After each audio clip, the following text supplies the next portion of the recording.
What's up, world? Welcome to another episode of Coast to Coast. My name is Jose. And I'm Darian. And today we have a very, very, very special guest, a really good friend of mine, probably one of the kindest people I've ever met in my life. Amanda, please introduce yourself.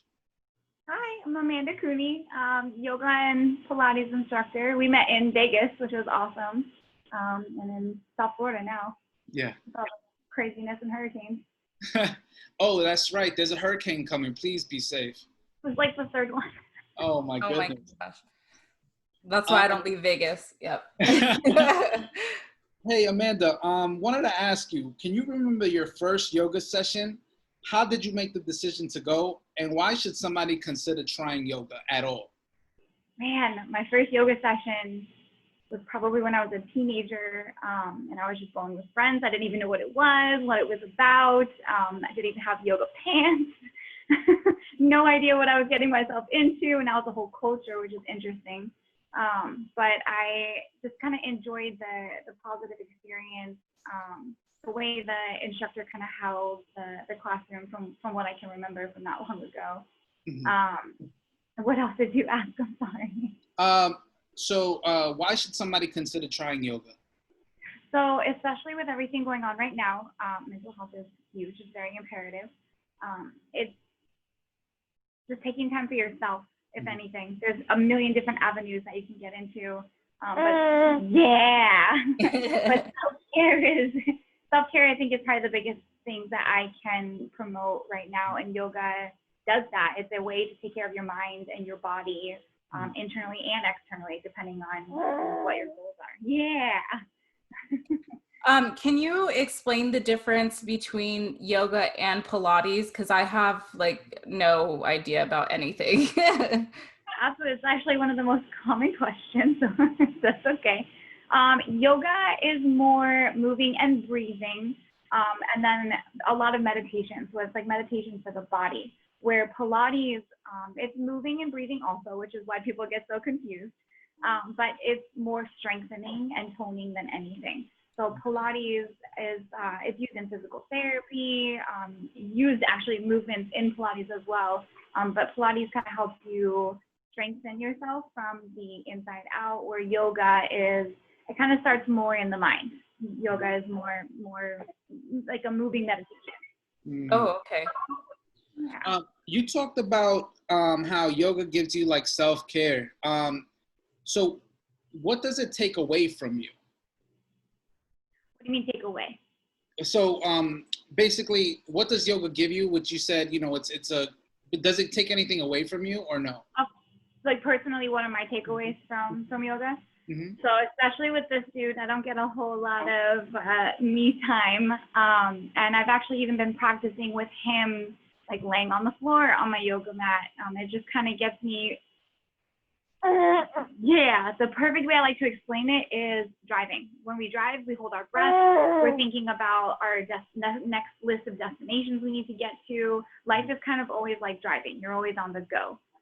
Yoga just kind of gets you to be in the present moment. So it kind of just helps me enjoy my quiet time and my me time, my personal time. And I can even do it with him because he doesn't need too much right now, except for attention, except for to see me. I tried to do, I don't know if you've heard of Yoga with Adrian on YouTube.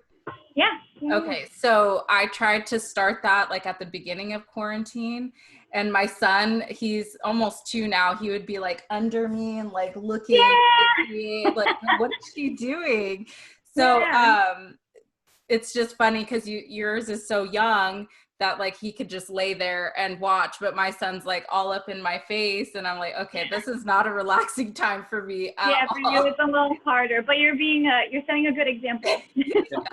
Hey, so talking about yoga with Adrian, so I'm very biased, right? I started yoga out in Las Vegas when I was in UNLV, and I gotta say, Amanda really like saved my life because when I was at UNLV, I was very overweight, and I had a lot of body issues. So we had free classes at UNLV, and I thought, why not? Why not take a yoga class? Why not try something new? But I was like, I don't know if this is for me. I didn't have a mat, you know, people wearing tight clothes. I didn't have any tight clothes. But then, you know, she was so kind and said, like, you know, basically, you know, was like, it's okay. Like, I'm here to support you, you know, and I started going, and then I made it a weekly thing. So when it came to Yoga with Adrienne, which I found on YouTube, I was like, she's not Amanda. She's not Amanda. This is not what I, you know what I'm saying? So I want to say thank you, you know, because you really got me into yoga, and you know, I'm a little flexible now, and I don't have back issues like I used to. So thank you. Yeah, that's awesome. Nah, that's gonna make me cry. Are you still practicing? Yeah, every once in a while. Like I'm right now I'm doing what's the lady's name, Darian? Chloe, the Chloe challenge, which is like strengthening your core and yeah, your arms, but it's more of like a physical workout. It's not like a, you know, yoga meditation experience. Yeah. You know what I mean? So awesome. But yeah, I'm still flexing for sure. Nice. So I'm going to go back to yoga with Adrienne. So if somebody wanted to start, because, you know, we're all kind of stuck at home, and if their yoga studio isn't open, is yoga with Adrienne, do you think that's like a good start for somebody, or like what do you suggest for a beginner? So I have only seen, it's a really good question. I've only seen like her Instagram post. I've never actually followed along with the whole class. Mm-hmm. But I think especially now, most yoga instructors are pretty open to all levels.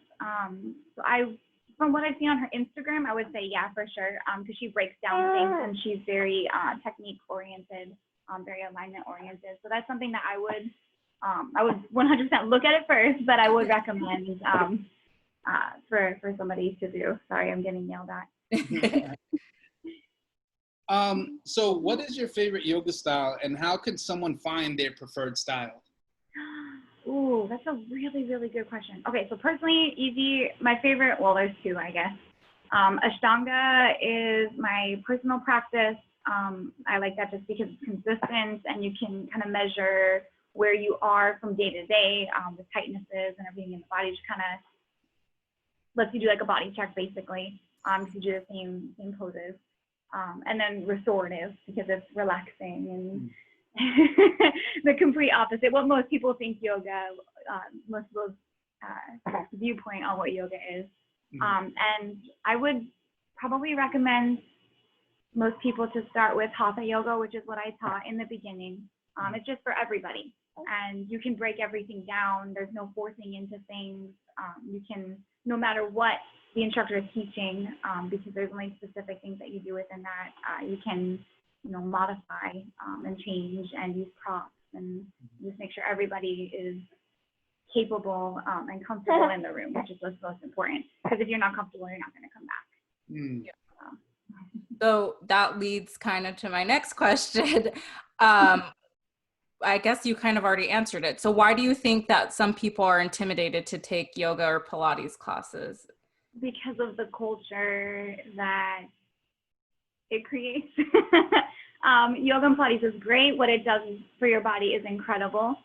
But there's also like the whole, I love Lululemon. They're my favorite pants. So it's like a Lululemon culture.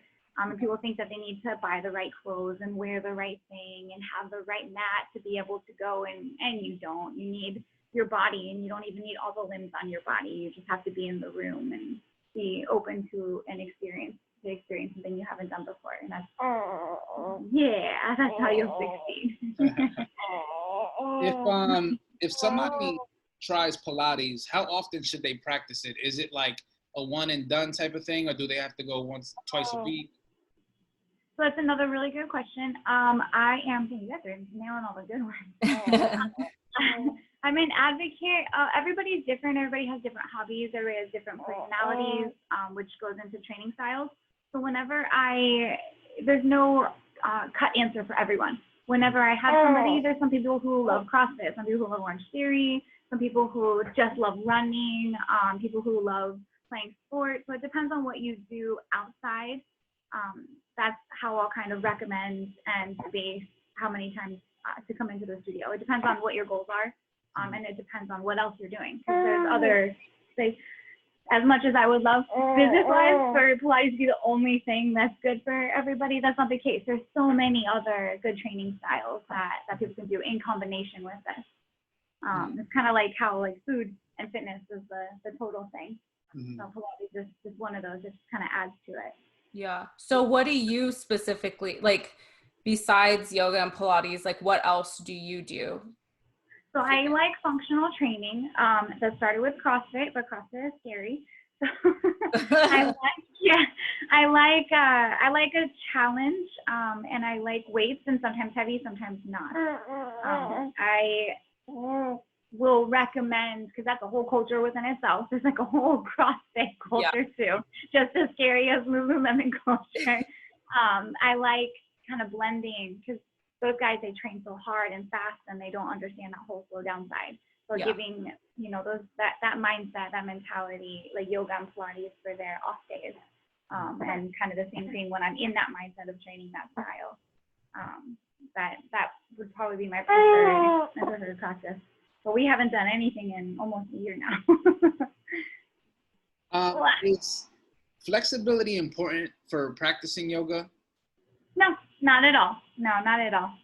So I think myself and then my yoga mentor are the perfect examples for that. Everybody, it's like equal parts strength and flexibility. So you want to be somewhere in the middle. You don't want to be extreme one side or the other. Yeah, no, I think you either strongly agree or strongly disagree. You just want to, it's an experience. Just come in with the body you have and an open mind to try something new. That's my favorite way to explain that. Yeah. And so what can you say to ease people's minds about their fears for taking a yoga or Pilates class? The first thing I always say is, and I can really only reference myself from my personal experiences, is when you go into a class, you don't really remember what other people, as you're actually truly experiencing, you don't remember what other people were doing in the room or saying in the room or looking in the room or wearing. You don't, if you have that connection with the instructor, you just remember how you feel, the movement that you're doing. So just to try not to worry about anything else, and then just go there. Like when you get on a roller coaster, you get on a roller coaster to ride that roller coaster and to have fun, or to be scared the entire time. So just kind of experience it like that. Just give it a shot, and you may or may not like it. And then even within that's why there's different styles, of yoga and Pilates that you can even try. Yeah. Do you teach yoga currently? If so, anybody listening in Florida, where can they reach out to you? Right now, I only do yoga with private clients. I'm just at Club Pilates. And then within myself, it was after I was pregnant with this opinionated dude, and then quarantine happened right after, so we're kind of just hanging out. Yeah. He loves yoga and Pilates, I can tell. Yeah. He's gonna be a Pilates pro. He'll listen to me teach for 9 months. Yeah. Wanted to ask you, how do you balance, being a mom, having a family, and also your work life? I don't know. I get up and I make my list. I was making daily lists before, but I'm an overachiever, and I was kind of getting upset with myself when I wasn't hitting those daily lists. So I make weekly lists, and I try to tackle the bigger things, the heavier things first, and just kind of go down from there. That way, if I don't get one of the smaller things done by the end of the week, I'm not upset with myself for doing it. But lists, I have lists on my phone, lists that I write down, goals on my phone, goals that I write down, and then he has his own set of plans. Because I'm going to go back to work soon, so I will definitely be starting a weekly list, I think. Yeah, it helps. It helps so much. Yeah, and then your kids have their own lists that they don't tell you about. But that's what makes it fun. Well, I'm I don't have any more questions. I want to say, thank you so much, Amanda and baby Noah for joining this podcast. Is there anything else that you'd like to promote or share what you got going on with yourself? I didn't hear you. I'm sorry. Oh, I just said, thank you for stopping by and hanging out with us. And I wanted to ask if you had anything else you wanted to share or promote. Promote? No. If you're in the Florida area, in Fort Myers area, we do have 3 studios, 2 in Fort Myers and 1 in Estero that just opened. 3 beautiful studios. Even if you're not comfortable with going to a gym, find online classes, connect with people that you are comfortable with, maybe working out at a park, or even still Zoom classes. I have so many friends and just fellow instructors that are still teaching Zoom. So social media is such a great outlet for that, because you can just look up whatever training style you prefer. And then even on the instructor end from that, you're helping instructors out a lot by taking those Zoom classes, because it was tough for us getting through this pandemic. I'm getting in trouble. Well, thank you so much again, and thank you guys for listening to another episode of Coast to Coast.